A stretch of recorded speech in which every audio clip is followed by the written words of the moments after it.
At yan, good day na muli mga boss. May unit tayo dito, FB mga boss. Kakatapos lang ma-PMS nito.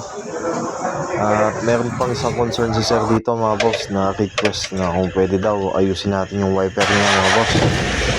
Dahil yan, matagal na daw. Pero hindi naman matagal hindi gumana. Matagal lang hindi gumagana.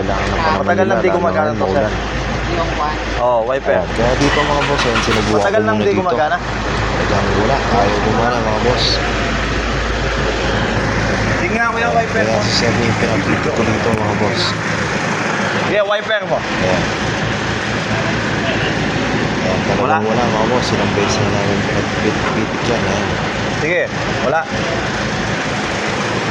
Ayan. Kaya kung naka-encounter kayo nito mga boss, ito, pwede nyong gayahin ito mga boss. Basic check-up, tignan nyo muna sa fuse box mga boss. Tapos hanapin nyo yung wiper. Ayan. At syempre bago kayo bumunod dyan mga boss, make sure natin na nakapatay yung makina. At yan, bunutin lang natin kung nasan yung wiper mga boss. Ayan. Ayan, dito nakita natin dito mga boss na lost connection na mga boss, putol na. Ayan, nagkahiwalay na. Ayan o, kung makita nyo mga boss, nakabiyak na. Kaya dito, ito mga boss, pwede nyong gawing discarding ito mga boss. Ito natutunan ko lang din sa mga ano to mga boss, sa mga chip mechanic natin dito sa shop na yan, pwedeng gawin dito. At gawin mga boss, kung sakali man nasa malayo lugar kayo, ito, in case of emergency, pwede nyong gayahin ito mga boss. Lalo na kung nasa liblib na lugar kayo, ito, wala kayong mabibilan na auto supply. Ito, kung wala kayo ng kapirasong ano mga boss, wire na yan. Tapos balatin nyo mga boss, yan yung magsisilbing connector natin mga boss.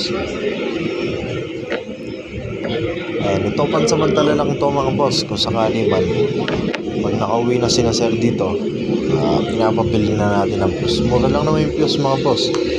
Itong discarding to kung sakali lang walang mabilan ng fuse. Ayan, pansamantala mga boss, pwedeng gawin. Ayan, pagkukonektahin lang natin yan mga boss. Ayan, ayan, pwede yung gayahin to mga boss. Discarding to sa mga fuse na yan,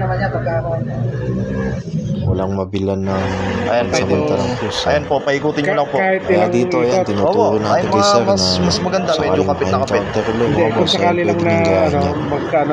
Oo, kunyari maka-encounter Hindi kayo. na kaya puputulin to. Ay, hindi naman. Pang pansamantala, tapos pag nakauwi na kayo, pili na po kayo ng fuse. Ayan, at syempre, pag na yan, nalagyan na natin ng connector mga boss, pwede na natin ibalik. Ayan, Pansamantagal. para masubukan na natin. Ayan, at syempre dito, kailangan natin may store. Ayun, gumagana na po. Ayan, kung mapapansin nyo mga boss, kumakaway na. All goods na mga boss. Ayan, yun lang mga boss. Ayun, no. Baka nag-automatic yung wiper. Ayun. Okay, boss. Ayan, tuwang-tuwa si na sir dyan dahil Sige. nasa, yan, naayos na yung matagal nilang problema mga boss. Ayan, ganun lang po mga boss, basic lang po yan na pwedeng yung gayahin yan mga boss. Ayan. Salamat po sa panonood mga boss, ingat po kayo at God bless.